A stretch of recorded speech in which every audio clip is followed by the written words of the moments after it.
오늘의 정치 속풀이를 함께할 두 분을 모셨습니다. 정광재 전 국민의힘 대변인, 이동욱 개혁신당 수석 대변인 두 분과 함께하겠습니다. 네, 안녕하세요. 안녕하세요. 반갑습니다. 국감을 앞두고 이 이름이 자주 오르내리고 있는데 김현지 대통령실 제1부속실장 얘기를 좀 해봐야 될 것 같아요. 언론을 통해서 일단 알려지기로는 뭐 성남 때부터의 어떤 인연이라고는 합니다만 이재명 대통령이 국회에 입성한 이후에는 또 수석 보좌관으로 가서 검찰이 이제 당시 소환 통보했을 때 의원님 전쟁입니다 뭐 이런 문자를 보낸 게 포착이 되면서 이제 존재가 좀 알려졌었거든요. 계속 그냥 정치 일정 내내 같이 한 인물이니까 뭐 최친근 중에도 최측근 이렇게 말할 수 있을 것 같아요. 그러니까 그 의원님 전쟁입니다라는 표현 자체가 딱 보면은 굉장히 두 사람 사이에 오래된 사이라는 게 다 느껴지잖아요. 그리고 이제 서로 간에 신뢰관계도 있고, 네. 그리고 그 당시 뭐 이재명 의원, 이재명 대표한테 뭔가 전략적으로 코치를 하는 듯한 느낌, 그런 그 멘트가 딱 그 한마디에 들어가 있잖아요. 그러니까 이런 멘트를 할 만한 사람이 이재명 대통령, 이재명 대표 주변에 그렇게 많았을까 이런 생각이 들고, 그야말로 이 멘트만 봐도 최측근이구나 이런 그 느낌이 딱 들잖아요. 그러니까 그러다 보니까 지금 저 대통령 돼가지고 청와대 총무비서관, 청와대 아니죠, 대통령실이죠. 대통령실 조직과 돈을 관리하는 총무비서관하고 했고, 그 다음에 부속실장. 진짜 총무비서관에 부속실장을 했다는 거는 그거는 정말 정권의 그냥 핵심 중에 핵심이다. 그걸 인정하는 거죠. 예. 근데 이게 국감에서 이제 증인 채택을 좀 피하려고 국감 출석 의무가 없는 제1부속실장으로 급히 보낸 거 아니냐 뭐 이런 논란이 또 불거졌는데 그냥 뭐 출석을 했으면 될 것 같은데 왜 이렇게까지 논란을 키운 걸까요? 그래서 민주당 내에서도 일부 분들은 괜히 긁어부스럼했던 거 아닌가라는 평가를 하는 것 같아요. 사실 우리가 어떤 회사 20년 넘게 다니기도 쉽지는 않습니다. 근데 특정인과 자신의 인생을 걸고 거의 30년 가까이 일한다는 것은 더 어려운 일이죠. 근데 그렇죠. 지금 김현지 씨의 전체 인생을 보면 글쎄 뭐 98년부터 성남에서 일을 하면서 이재명 대통령과 인연을 맺었다고 하니까 전체 한 50년 인생 가운데 30년 가까이를 이재명 대통령하고 한 거예요. 그리고 이재명 대통령이 항상 좋았던 건 아니잖아요. 부침이라는 게 정치인들은 있는데 그 부침을 같이 하면서 사실은 지금 영광의 시기죠. 영광의 시기에서 가장 정점에 있는 분이잖아요. 국감이 이렇게 진행되면서 이분을 불러야 하느냐 말아야 하느냐 논란이 있기 전까지만 하더라도 사실 정치권에서 정도만 아는 사람이었지, 관심을 갖는 사람이었지, 그렇죠.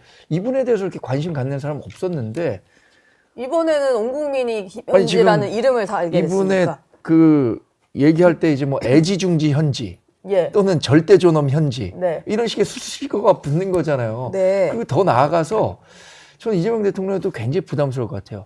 아니 어떻게 생각하면 좀 사적인 관계로까지 의심하는 사람들이 많아졌잖아요. 그렇죠. 뭐 2003년인가요? 본인이 받아야 하는 성공보수 사건 수임료를 김현지 씨가 받도록 했다.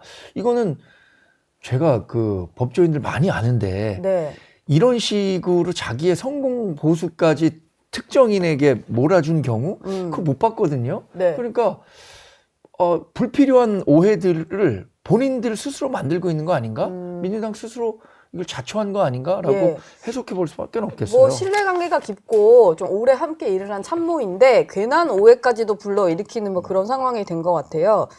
근데 그러다 보니까 민주당 쪽에서, 민주당도 그렇고 대통령실 쪽에서도 나오는 얘기가 국감에 안 나갈 이유가 없다 뭐 이런 얘기도 했고, 박지원 의원 같은 경우는 본인은 나가고 싶다면서 전의에 불타고 있다 이런 얘기를 했고, 우상호 정무수석도 100% 나간다 이런 얘기를 했어요.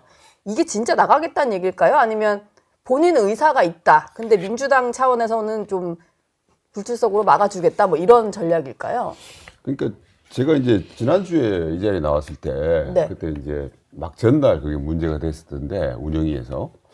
그래서 왜 저걸 안 내보내가지고 문제를 키우냐라고 이제 제가 말을 했던 기억이 나는데, 이거는 지금 뭐 부스럼 정도 수준이 아니고 이제 뭐 거의 종기, 뭐 피부암 정도까지 이제 번져버린 사안이 돼버렸잖아요. 그러니까 뭐 전 국민적인 어떻게 보면 관심사, 최대 관심사예요, 지금. 그래서 뭐 추석 밥상에도 올라간다 그러는데 이렇게 재밌는 소재가 대통령의 어떤 측근 여자분이 계신데 네.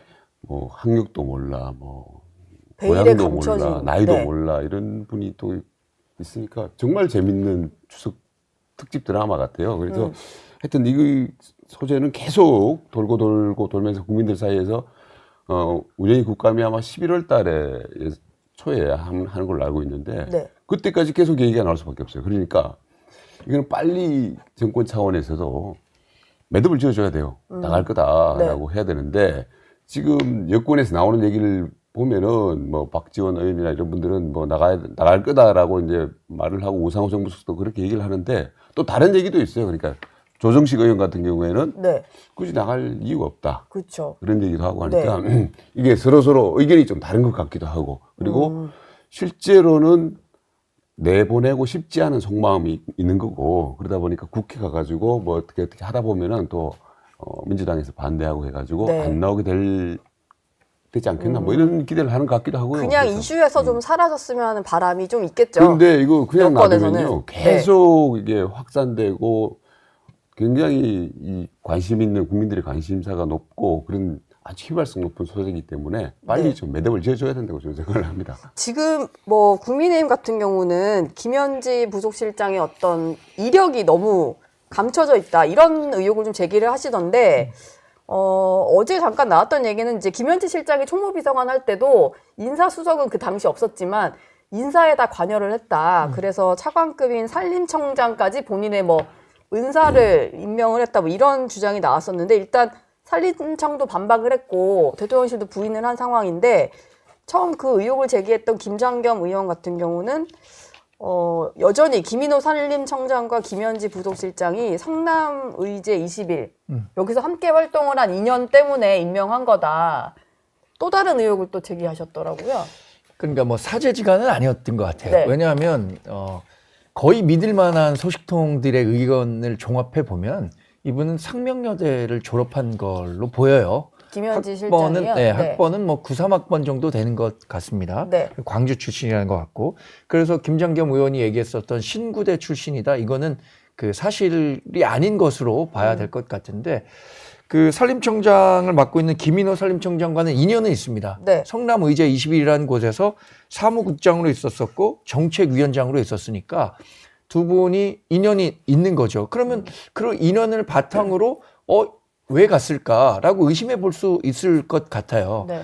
그래서 김현지 그 부속실장에 대해서 어떤 정보들이 공개되지 않는 것을 두고 아니 선출직 공무원도 아닌데 본인이 공개하고 싶지 않으면 공개 안 해도 되는 거 아니냐 이렇게 얘기하는 분들이 있는데 사실 총무비서관이 대통령실에서 3급 이하의 인사에 다 관여를 합니다. 네. 근데 그 사람에 대해서 왜 우리가 뭐 학교를 어디 다녔는지 고향을 어디 다녔는지 궁금해하는 건 그 사람과 사적 인연으로 얽힌 사람들이 혹시 대거 기용되는 거 아니야? 라고 의심해 볼 수 있잖아요. 네. 그런 부분들에 대한 검증을 하는 차원에서는 그게 반드시 필요하다고 생각하고요. 그렇기 때문에 이런 공적인 자리에 나오려고 하는 사람들은 본인의 이걸 뭐 사적 정보다 개인 정보다 이런 그 얘기를 갖고 거기 뒤에 숨으려고 하면 안 된다고 생각합니다. 네. 또 하나는 그 국감에 나오냐 안 나오냐 본인 나오겠다라고 한다는 것으로 전해지잖아요. 네, 전원으로는. 나오면 되는 거예요. 그리고 본인이 직접 나 나가겠다. 국회 결정에 100% 따르겠다가 아니라 국민의힘이 원한다면 내가 나가겠다라고 하면 얼마나 당당하게 설명을 할 수 있겠습니까? 예. 그런데 지금 국회라는 것은 일종의 빌미, 그러니까 구실을 만든 거잖아요. 그렇죠. 근데 여야 합의가 뭐 네. 당연히 좀 안 될 테고. 운영위원회 위원장은 지금 그 김병기 원내대표, 민주당 원내대표가 예. 운영위원회 위원장 맡고 있고 거기 운영위원회도 다수의 위원들을 민주당이 하고 있는데 그거 받아주겠습니까?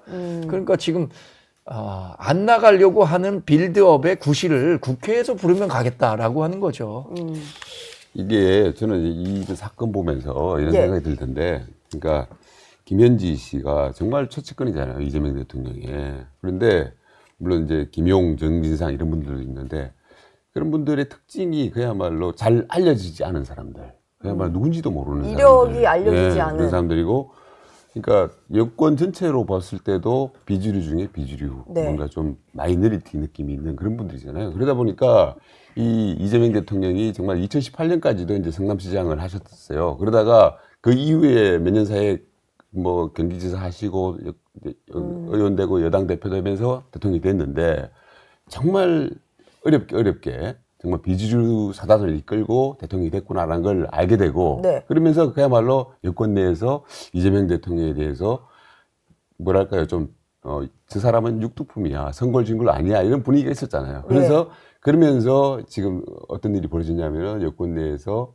명청대전이라는 게 벌어지는 게 사실은 집권하자마자 그런 일이 벌어졌다는 거는 이재명 대통령에 대해서 뭔가 좀 여당 내에서 여권 내에서 인정하지 않는 분위기가 있는 거 아닌가 이런 건데 네. 사실은 이 김현지 비서관, 김현지 실장을 보면서 그런 느낌을 이제 확인을 다시 하게 되는 거죠. 어쨌든 말씀하신 대로 추석 밥상 이슈가 될 수밖에 없는 게 이게 아직 결론이 안 났다 보니까 뭐 진짜로 나올지는 한번 지켜보도록 하겠습니다. 그리고 또 한 가지 그 국민의힘 진종호 의원이 제기한 의혹이 있는데 일단 의혹이 불거지니까 탈당한 민주당 소속의 서울시 의원이 내년 지방선거를 겨냥해서 종교 신도들을 대거 동원하려고 했다는 의혹이고요. 일단 당사자로 지목된 김경시 의원은 탈당을 하면서 전면적으로 부인을 한 상태인데 녹취를 다 들어보니까 먼저 얘기를 꺼내는 녹취 전문이 또 나와가지고 해명이 좀 궁색해지긴 했어요. 아니, 처음에 이 녹취가 나오니까 진종호 의원이 왜곡했다 이렇게 얘기를 하고 있잖아요. 예. 그러니까 진종호 의원이 녹취 전문을 다 공개한 거 아닙니까? 네. 그러면서 하는 얘기가 뭐예요? 국민의힘이에요? 민주당이에요? 이렇게 물어보는 거 아닙니까? 네. 정치 성향을 한번 물어보고 예. 그다음에 이거 관련해 갖고 좀 도와달라라는 권유를 하고 있는 거잖아요. 그러면서 뭐라고 합니까? 김민석으로 가시죠. 이렇게 얘기를 하는데 여기에 어떤 그 녹취의 조작이나 개입이 있었다는 건지 네. 또 하나는 민주당 소속의 분들은 어떤 이런 문제가 발생했을 때 공식이 있는 것 같아요. 네. 일단 탈당해요. 탈당. 그리고 그 다음에 뭐 진실을 규명한 후에 자기가 당에 돌아오겠다라고 얘기하고 부인하고 왜곡했다 이렇게 상대방을 공격하는 거죠. 네, 모함이다. 지금 김경시 의원이 똑같은 공식에 따라서 이 대응하고 있는 거예요. 그런데 저는 이 내용은 우리 당이 이 통일교의 집단 그 당원 가입 이 문제 때문에 굉장히 시끄럽잖아요. 예. 수사도 진행 중이고 계속. 그거는 사실 모르겠어요. 이제 특검이 얼마나 규명해낼 수 있을지 모르겠지만 이것도 진행 중이었는지 아니면 일부가 정말 들어와서 당비 대납까지 있었는지 이건 그 민주당 내에서 자체 감찰로 해결될 문제가 아니잖아요. 네. 어제 국민의힘 고발을 했으니까 국민의힘이 이 김경시 의원에 대해서 고발했으니까 수사 당국에서 명확하게 수사를 빨리빨리 진행해줘야 된다고 생각하고 이게 정말 특검이 필요한 사안이에요. 특검이라는 건 뭐냐면 권력을 갖고 있는 사람들이 수사권을 갖고 있기 때문에 수사권에 영향을 줄 수 있어서 네. 독립적인 수사기관을 만들어서 이걸 파헤치자는 거잖아요. 그런 측면에서 본다면 지금 검찰, 경찰 권력 누가 갖고 있습니까? 민주당이 갖고 있는 거잖아요. 그러면 이 문제 제대로 대응 안 하면 그게 특검 사안이죠. 네. 2018년인가요? 드루킹 특검. 네. 그때 할 때도 김성태 당시 원내대표가 정말 필사의 그 단식 투쟁을 통해 그 드루킹 특검 얻어냈던 거 아닙니까? 네. 저는 그런 정도의 문제로까지 번질 수 있을 거라고 봐요. 그리고 녹취록에 일단 그 특정 종교신도 인원수 3,000명 그리고 1인당 1,000원씩 6개월간 내야 되니까 당비 1,800만 원을 뭐 대납하겠다 뭐 이런 내용까지 있어요. 근데 일단 제보자라는 분 같은 경우는 당비 대납 부분이 문제가 될 것 같아서 실제로 가입은 하지 않았다 이렇게 해명은 하고 있다는데 동료한 사실만으로도 뭔가 좀 문제가 있다 처벌이 가능한 걸까요? 이게 뭐 법적으로는 좀 따져봐야 될 것 같은데요. 일단 이런 얘기들이 구체적으로 오갔고 이거는 사실 정치권의 관행으로 봤을 때는 이런 뭐 거의 사실로 보여집니다. 그러니까 가입 여부와 관계없이 이런 것들이 한참 뭐 경선을 앞두고 선거를 앞두고 정치권에서는 뭉태기로 입당원수를 받아가지고 경선에 영향을 미치고 지금 뭐 국민의힘에서는 종교단체 그러니까 통일교하고 그 신천지 문제가 불거졌지만은 기존에 뭐 종교뿐만 아니더라도 여러 단체를 통해서 뭉태기 입당 이런 것들은 관행적으로 있어 왔기 때문에 이 부분들에 대해서는 그냥 시도만 한 건지 실제로 이루어지는지는 뭔가 추후 조사를 통해서 밝혀져야 되겠죠. 예. 그리고 사실 뭐 지금 그 문제가 됐던 서울시 의원 같은 경우에 이제 강서구 출신의 강서구가 지역구더라고요. 네.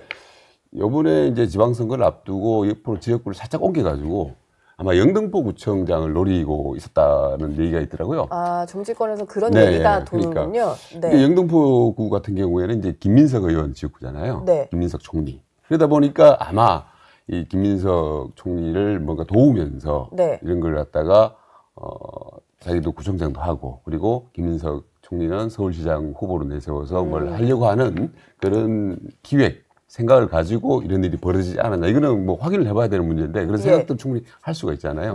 그런 일이 벌어지지 않나 이런 얘기들이 있습니다. 네. 근데 여기서 등장하는 인물이 김민석 네. 국무총리인데 여기에 대해서 총리는 전혀 입장을 내놓지 않고 있어요. 네네. 측근이라는 강득구 의원이 전혀 사실 무근이고 모함이다 이런 얘기를 짧게 올리긴 했는데 당사자는 좀 침묵하는 상황이거든요. 이거는 뭐 입장이 좀 필요하다고 보시나요? 전 당연히 김민석 총리가 지금 침묵하는 건 어쩌면 전략적인 침묵이라고 생각해요. 왜냐하면 네. 상대방이 어떤 패를 갖고 있는지 지금 모르잖아요. 예를 들어서 진종호 의원이 김민석 의원과 관련한 어떤 다른 개입 추가적인 정황을 내용. 갖고 있는지 모르는데 예. 섣불리 나는 이거 상관없는 일이다라고 반박했을 때 바로 되치기를 당할 수도 있는 것이기 때문에 네. 김민석 총리로서는 지금은 침묵하는 게 나을 것 같아요. 근데 이게 김경시 의원이 얘기한 것처럼 자신이 갖고 있는 정치적인 그 목표를 이루기 위한 그런 성격, 또 하나는 과잉 충성. 그러니까 김민석 총리도 모르게 내가 이렇게 한 다음에 총리님 제가 사실 이런 역할을 했습니다 라고 얘기를 하려고 했었던 건지 네. 아니면 실제로 김민석 총리가 지난번 대정부 질문에서는 서울시장 선거 출마하지 않겠다고 했지만 상황이 어떻게 될지 모르잖아요. 네. 그러면 서울시장 선거에 나선다면 당내 경선도 해야 되고 뭐 말은 하지 않더라도 이렇게 한다면 좋아하지 않을까요? 그냥 심정적으로. 네. 그럼 뭐 상식적으로 생각해 봤을 때도 예. 나를 위해서 이렇게 당원 3,000명 모아온다면 얼마나 좋겠습니까? 네. 그 개입과 관련해서는 저는 수사를 통해서 확인할 부분이라고 생각하고 김민석 총리가 자기가 억울하다고 정말 억울하다고 생각한다면 얘기를 하겠지만 그리고 전혀 개입의 그 객관적 정황을 아마 진종호 의원이나 다른 측에서 제시할 수 없을 거다라고 자신한다면 네. 얘기하겠지만 혹시 모르니까 그냥 지금은 가만히 있는 게 낫겠죠. 알겠습니다. 이거는 뭐 당내 조사도 하고 있으니까 한번 지켜봐야 될 근데 것 같고요. 당내 조사라면 안 되죠, 이거는. 당내 조사만 한다면, 우리도 그러면 통일교 의혹과 관련해서 당내 3,500명 조사만. 우리 원래 통계적으로도 한 12만 명 들어오는 게 맞다라고 예. 설명한 걸 갖고 설명 자료를 낸다면 국민들이 이해하겠습니까? 당내 그것도 조사는 특검 수사가 진행 중이고 그렇죠. 이것도 어제 고발하셨으니까 경찰 조사를 좀 지켜보실 텐데 미진하면은 이건 특검 사안이다. 종교가 이제 태고종이잖아요, 불교. 네. 그런데 어쨌든 의혹의 대상이 됐는데 이건 똑같이 사실 국민의힘하고 케이스가 거의 비슷해요. 그러니까 하려면 잣대는 똑같아야 돼요. 예, 종교단체가 개입했으면 이건 헌법 위반이고 네. 선거법, 뭐 정당법 다 위반이에요. 그러니까 이거는 진짜 말씀하신 대로 자체 조사로 끝날 일은 아니다. 네. 뭐 그렇게 생각을 합니다. 알겠습니다. 지금 검찰청 해체 법안이 통과된 이후에 그 특검에 파견간 검사들의 어떤 반발이 이어지고 있는데 여기에 대해서 추미애 법사위원장은 국민의 공복임에도 국민이 주인인 양 하극상을 보이는 검사들에게 경고한다 뭐 이런 얘기를 했고 뭐 기가 찬다, 뭐 징계를 해야 된다 이런 말들이 민주당에서 좀 이어지고 있는 것 같아요. 어떻습니까? 뭐 이걸 굳이 뭐 징계까지 해야 될 사유라고 봐야 될까요? 아니 검사들의 입장도 좀 이해가 되잖아요. 지금 특검 파견 가 있는 검사들 같은 경우에 예. 자기들이 이제 파견 나와서 일하고 있는데 돌아갈 집이 지금 불타고 있는 꼴이니까 얼마나 좀 답답하겠어요. 그러니까 가가지고 지금 검사들이 한 2,300명 정도 있는데 이분들이 이제 만약에 이제 1년 뒤에 완전히 바뀌잖아요. 네. 검찰이 사실 공소청으로 바뀌는 거잖아요. 그러면은 2,300명 정도의 검사가 필요하지 않고 어떤 분들은 뭐 중소청으로 갈 수도 있고 어떤 분들은 뭐 판사로 지원해가지고 갈 수도 있을 것이고 변호사 가시는 분도 있을 것이고 이렇게 이제 자기 앞길 자체도 이렇게 조금 불투명한 상황이기 때문에 지금 특검 나와 있는 검사들께서 그런 답답한 점이 저는 있다고 생각해요. 네. 그런 부분들은 어떻게 보면은 10분 좀 이해가 가는 측면이 있고요. 그리고 뭐 사실 그러면서 같이 이제 그 얘기를 했던데 우리 왜 여권에서 검찰 해체하면서 수사권과 기소권을 분리한다 네. 이렇게 얘기를 하면서 왜 특검에는 수사권과 기소권을 그렇게 다 갖고 있으니까. 또 뭉쳐가지고 가지고 예. 있고 공소유지까지 해야 되고 그리고 거기에다가 기간도 연장하고 네. 또 더 뭐 사람들 보충하고 이런 식으로 하느냐라는 지적들을 하지 않았습니까? 그 네. 부분은 뭐 검사들이 이제 나름대로 명분을 찾다 보니 그렇게 지적을 한 것 같은데 그 얘기가 어떻게 보면 일리가 있는 얘기 아닌가 뭐 그런 생각을 합니다. 이게 지금 다른 특검까지도 좀 논란이 커지는 듯 했는데 일단 추가적으로 입장을 낸 곳은 없는 것 같고 검사들끼리 모여서 의견을 좀 교환을 한 것 같더라고요. 네. 근데 정성호 장관 얘기를 들어보면 검찰 내부에 큰 동요가 있는 것처럼 생각하는데 그건 오해다.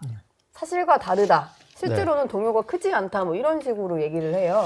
일단 정성호 법무장관은 검찰청 주무장관으로서 예. 지금 사안을 원활하게 좀 마무리해야 하는 책임감이 있을 거예요. 그래서 내부적으로 이런 갈등의 양상이 크게 번지는 것에 대해서 부담스럽겠죠. 좀 원만히 마무리하고 싶어 할 것 같은데 네. 전 추미애 법사위원장이 했다는 말에 대해서 조금 설명을 한번 붙여보겠습니다.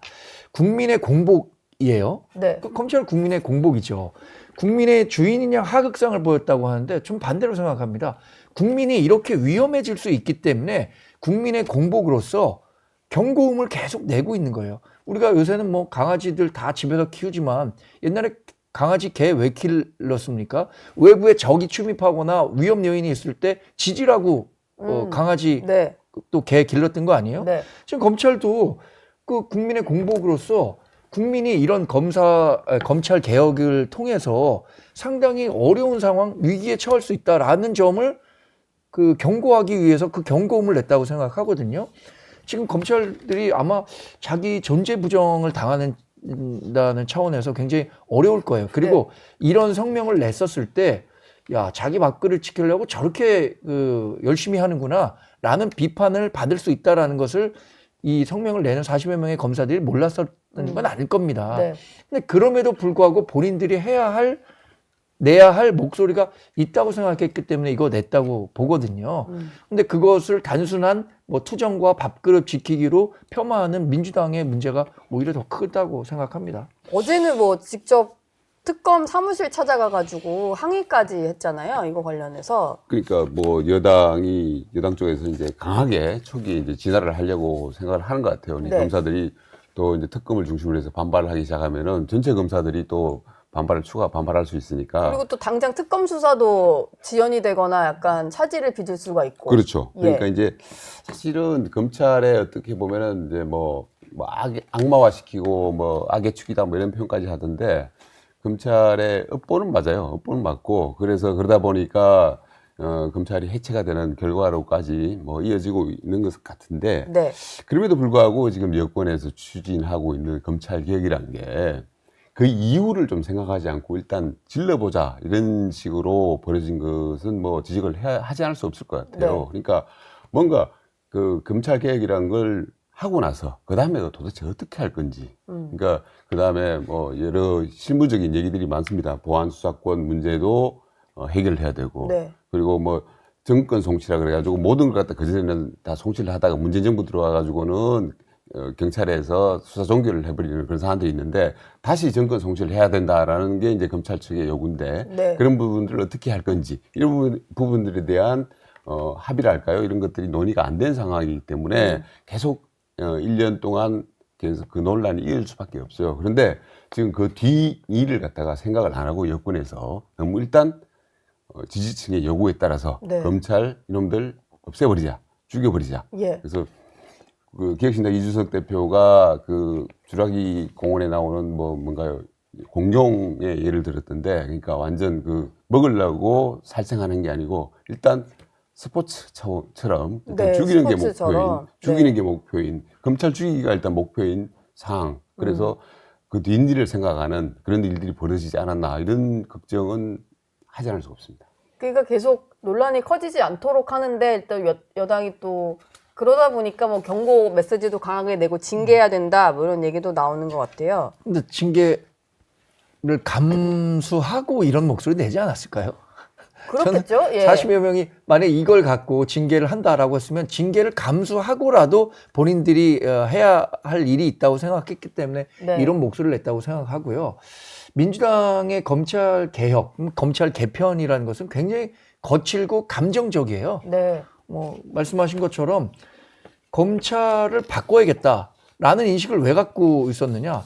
저는 뭐 2009년에 있었던 노무현 전 대통령에 대한 검찰 수사 그걸로 노무현 전 대통령이 극단적 선택을 하면서 그 트라우마가 있단 말이에요.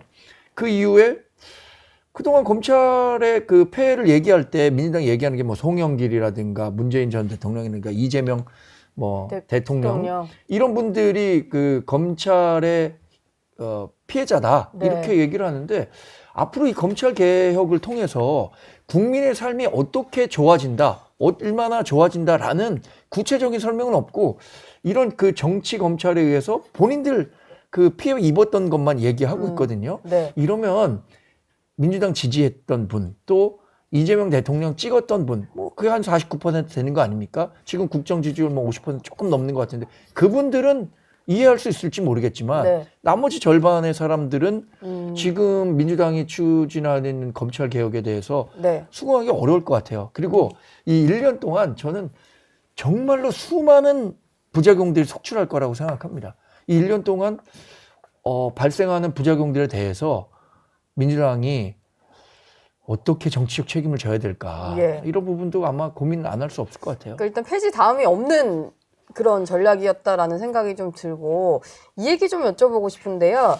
검찰 내부에서도 여러 가지 의견들이 나오는 와중에 한 현직 부장검사가 올린 글입니다.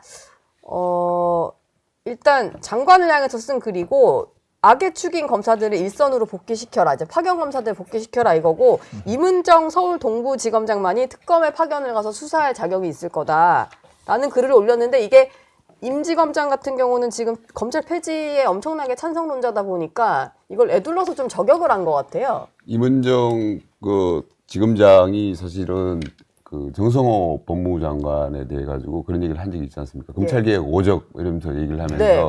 장관까지도 저격을 하고. 그 상당히 그 논란이 됐던 얘기인데 어쨌든 그때도 어떻게 현직 지검장이 대통령의 측근들을 겨냥을 해가지고 봉욱 민정수석 뭐 이런 사람들 겨냥해서 네. 오적 이런 표현을 써가지고 했는데 저렇게 무서워할 수가 있지 아무 이가 없을 수가 있지 이런 상당히 좀 놀랐던 대목인데 네. 어쨌든 그렇습니다. 검찰 개혁이라는 게 사실 지금 여권에서는 자기들이 무슨 피해자다 뭐 노무현 문재인 이런 식으로 얘기를 하면서 뭐 지금 대통령까지 포함해서 피해자다라고 생각하는데 네. 야당 쪽 그러니까 보수 진영 쪽에서도 마찬가지예요. 그거는 그 이명박 대통령, 박근혜 대통령 이런 사람들 다 검찰의 피해자로 볼 수 있는 그렇죠. 거거든요. 지금 윤석열 전 대통령도 그러니까 그렇고. 예. 진정한 검찰 개혁이라는 건 그런 거라고 봅니다. 그러니까 뭐 어떻게 바꾸고 이런 걸 떠나가지고 진짜 권력자가 검찰이란 칼을 갖다가 그리고 이게 뭐 이름만 바꿔가지고 중소층이 될 수도 있는데 그런 칼을 갖다가 자기를 위해서 쓰지 않는 게 네. 저는 진정한 계획이라고 생각하고 그걸 갖다가 실천하는 게 중요하지 이게 어떤 식으로 바꿔가지고 또 뭐 어떻게 한다 이런 거는 부차적인 문제라고 저는 생각을 합니다. 예. 알겠습니다. 두 분 말씀은 여기서 마무리하겠습니다. 오늘 말씀 고맙습니다. 감사합니다. 저희 영상 많이 시청해 주시고요. 좋아요, 구독, 댓글, 알림 설정 꼭 부탁드리겠습니다.